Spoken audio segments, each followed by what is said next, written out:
안녕하세요. 매일경제 뉴욕 특파원 김용갑입니다.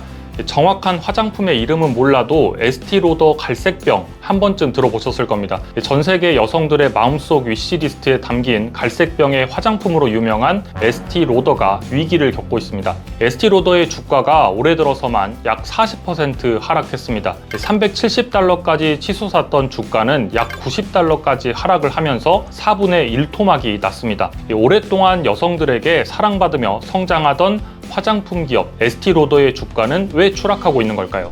화장품 기업 에스티로더의 이름은 창업주의 이름에서 따왔습니다. 조세핀 에스터 맨처는 헝가리인 어머니와 체코인 아버지 사이에서 태어났습니다. 1908년 미국 뉴욕에서 태어난 그녀는 어린 시절 에스티라고 하는 별명을 가지고 있었습니다. 뉴욕 퀸즈에서 자란 에스티는 1920년대 후반 조셉 라우터를 만납니다. 그리고 둘은 1930년에 결혼을 하면서 뉴욕 맨하튼에서 신혼생활을 시작을 하는데요. 남편인 조셉의 아버지가 오스트리아에서 미국으로 이주를 하면서 철자 실수로 생긴 라우터라는 성을 로더로 바꿉니다. 그래서 에스더 로더는 본인의 별명과 이름을 따서 에스티 로더라고 하는 기업명을 짓게 됩니다. 에스티는 도전 정신이 남달랐던 인물인데요. 그녀가 한 발언 가운데 가장 유명한 발언으로는 이런 말이 있습니다. 나는 성공을 꿈꾸지 않았다. 나는 성공을 위해서 노력했다 라고 말을 합니다. 성공이라는 목표를 세우고 실행할 용기로 그것이 가능하다라고 하는 것을 증명한 도전적인 인물이었습니다. 에스티가 처음으로 화장품에 관심을 둔 것은 외삼촌 덕분이었는데요. 에스티의 가족과 함께 살던 이 외삼촌이 부엌과 뒷마당에서 스킨크림을 만들면서 에스티는 삼촌에게서 이 크림 만드는 방법을 배웁니다. 에스티는 처음에는 맨하튼의 뷰티 살롱에서 이 스킨크림을 포함한 4가지 종류의 제품을 판매하면서 화장품업을 시작을 했습니다. 그러다 1946년 40에 가까운 나이에 공식적인 회사를 만들었습니다. 창업 1년 만에 고급 매장에서 제품을 팔겠다며 뉴욕의 유명 백화점인 sak스를 설득해서 $800 상당의 제품을 공급했습니다. 당시 $800는 현재 가치로는 약 $10,000 정도에 해당합니다. 그러니까 우리 돈으로는 1,300만 원 정도 수준입니다. 한때는 다른 백화점에서 에스티의 제품을 거부하던 시기가 있었는데요. 그녀는 백화점 바닥에 일부러 자신의 향수병을 깨트려서 손님들이 그 향수가 뭔지 묻게 했다라고 하는 일화도 유명합니다. 이외에도 에스티로더가 화장품 시장에서 처음으로 도입한 것이 하이터치 서비스라고 하는 건데요. 단순히 화장품만 파는 게 아니라 고객들에게 이 적합한 제품을 설명하고 사용 방법에 대해서 전문가의 도움을 받을 수 있는 서비스입니다. 이 방법이 재구매율을 높였는데 이 당시 뷰티 산업의 분위기를 고려한다면 굉장히 차별화된 고객 경험이었다고 할 수 있습니다. 그리고 또 화장품을 살 때 우리가 경험하는 이 작은 사이즈의 샘플을 무료로 받는 이 관행이 시작된 것도 에스티 로더였습니다. 에스티는 기프트 위스 퍼체이스라고 하는 이 전략을 통해서 고객이 일정 금액 이상을 구매하면 작은 사이즈의 제품을 제공을 해서 이 체험의 기회를 줬습니다. 현재는 뷰티 업계에서 두 전략 모두 표준으로 자리를 잡고 있지만 당시에는 차별화된 전략이었습니다. 여성이 원하는 것을 정확하게 알고 있는 탁월한 마케터였습니다. 그리고 이 에스티로더를 신생회사에서 수백만 달러 규모의 기업으로 탈바꿈시켜준 대표적인 혁신은 바로 향수 덕분이었는데요. 1950년대까지만 해도 향수라고 하는 것은 특별한 날을 기념하는 화장품이었습니다. 그러니까 특별한 날만 향수를 뿌렸습니다. 그리고 본인이 직접 사기보다는 선물을 받는 제품이 향수였습니다. 그런데 에스티로더는 여성이 향수를 직접 살 수 있는 방법이 없을까 이런 고민을 하다가 향수 겸 목욕 오일인 유스듀라고 하는 제품을 만듭니다. 향수를 사는 것이 아니라 목욕 오일을 파는 것처럼 향수를 팔았습니다. 또 남성 향수 부문에서도 혁신적인 움직임이 있었는데요. 1960년대 남성용 고급 향수 브랜드인 이 아라미스를 출시를 하면서 그루밍 움직임을 겨냥합니다. 남성에게도 좋은 향기와 거칠지 않은 피부가 허용된다는 점을 강조를 하면서 마케팅에 나섰습니다. 에스티는 마케팅을 잘하는 사업가였고 패션 트렌드에 대해서도 잘하는 사업가였는데요. 특히 이 뉴욕시티에서 영감을 많이 얻었다고 합니다. 에너지가 넘치고 세련된 뉴욕의 분위기를 좋아했다고 합니다. 에스티로더는 특히 갈색병 어드밴스드 나이트 리페어라는 제품으로 잘 알려져 있는데요. 이 제품은 세럼 제품인데 동안으로 보일 수 있도록 피부를 개선시켜서 탄력을 주고 주름을 개선하는 효과가 있는 제품입니다. 그런데 가격이 꽤 비쌉니다.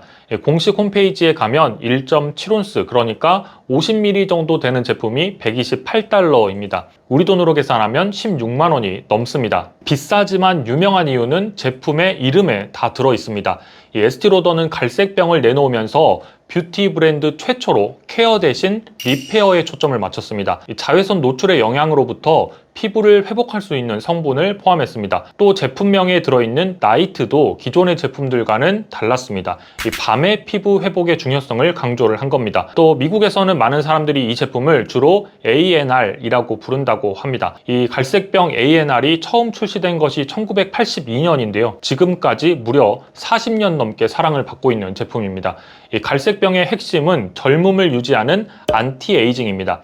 그러니까 어떠한 연령대 여성을 에스티로더가 타깃으로 하고 있는지 알 수 있는 부분입니다. 그래서 다소 비싼 가격이 가능한 것도 이 때문입니다. 에스티로더는 기존에 없던 마케팅 전략과 제품으로 성장을 지속하면서 1995년 11월 17일 뉴욕 증시에 상장했습니다. 주당 26달러에 상장을 했는데 당일에만 주가가 33% 급등했습니다. 참고로 에스티로더는 이후에 두 번의 주식 분할을 했기 때문에 여기서 말씀드린 이 26달러는 분할 이후로 생각을 했을 때는 6.5달러입니다. 에스티로더는 현재 글로벌 뷰티 기업 순위에서 로레알과 지보단에 이어서 글로벌 시가총액 3위를 차지하고 있는 기업입니다. 에스티로더는 1990년대부터 이제 본격적인 브랜드 인수에 나서면서 몸집을 키우는데요. 그래서 현재는 브랜드로 에스티로더뿐만이 아니라 바비 브라운, 라메르, 그리고 조말론, 맥, 그리고 클리니크 등 유명 브랜드들을 다수 가지고 있습니다. 에스티로더는 이처럼 성장을 하면서 주가도 그동안 꾸준히 우상향을 해왔습니다.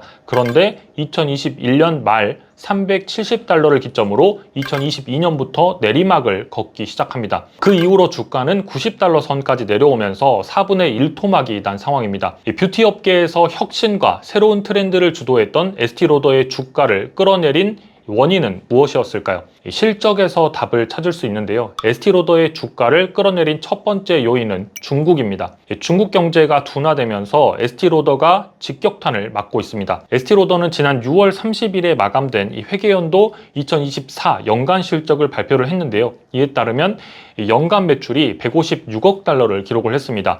이는 전년 159억 달러와 비교해서 2% 감소한 수치인데 중국에서 약세를 반영한 결과다, 이렇게 설명을 하고 있습니다. 연간 순이익도 2023년에 10억 1천만 달러에서 3억 9천만 달러로 감소를 했습니다. 문제는 중국의 약세가 앞으로도 지속할 것이라는 건데요. 파브리지오 프레다 CEO는 중국의 소비자들의 이 소비 심리 약세의 영향으로 중국의 고급 뷰티 부문의 감소가 지속할 것으로 예상한다, 이렇게 말을 했습니다. 참고로 현 CEO인 이 파브리지오 프레다는 15년간 회사를 이끌어온 인물인데요. 내년 6월에 은퇴를 할 예정입니다. 후임자가 아직 정해지지 않은 시점에 다소 이른 은퇴 발표를 했는데요. 이 실적 부진이 영향을 미친 것으로 풀이가 되고 있습니다. 프레다 CEO는 에스티로더의 매출 가운데 60% 이상을 미국이 아닌 지역에서 얻는 것을 목표로 중국 진출에 힘을 실어온 인물입니다. 그런데 중국 경제 전망이 어두워지면서 현재 이 에스티로더의 어려움을 야기한 인물이라고도 볼 수가 있습니다. 다음으로 상품 카테고리 부문을 보면 연간 실적에서 스킨케어의 매출이 4%, 메이크업이 1%, 헤어케어가 4% 감소했지만 향수 부문만 1% 성장했습니다. 이는 주로 이 아시아 태평양과 아메리카에서 르라보 그리고 조말론이 주도를 했는데요. 르라보라고 하는 이 향수 브랜드도 에스티로더와 방향이 부합하는 브랜드입니다. 이 개개인들의 맞춤형 향수를 제공하는 프리미엄 제품인데 굉장히 고가의 판매가 되고 있습니다. 개인적으로는 이 향수 부문에서의 성장이 에스티로더에게 앞으로 기회가 될 수도 있다는 생각을 합니다. 사실 실적만으로 보면 에스티로더의 위기는 중국에만 있는 것은 아닌데요. 북미 시장에서도 성장세가 전혀 보이지 않고 있습니다. 아메리카에서 1% 순매출 증가를 기록을 했는데 라틴 아메리카에서 두 자릿수대 증가가 나왔고 북미에서는 변동이 없었습니다. 그러니까 북미 실적은 온라인 매출이 반영된 결과인데 백화점 등 이 유통 채널은 감소를 했습니다. 그러니까 즉 이 고급화 전략으로 입점해 있었던 백화점에서 에스티로더의 브랜드들의 매출이 부진하다는 겁니다. 이는 미국 백화점들의 부진 그리고 인플레이션과도 함께 연결지어서 생각해 볼 수 있을 것 같습니다. 그러니까 정리하자면 에스티로더의 실적 부진의 요인은 크게 해외 시장 가운데 중국 시장의 소비 둔화에 기인하고 있고 미국에서도 전통적인 판매 채널에서 부진을 겪고 있다고 볼 수가 있습니다. 오늘은 화장품 업계에서 샘플 제공의 원조라고 할 수 있는 에스티로더에 대한 이야기를 전해드렸습니다. 오늘 영상 재밌게 보셨다면 매경 월가을부 구독과 좋아요, 댓글까지 부탁드리겠습니다. 감사합니다.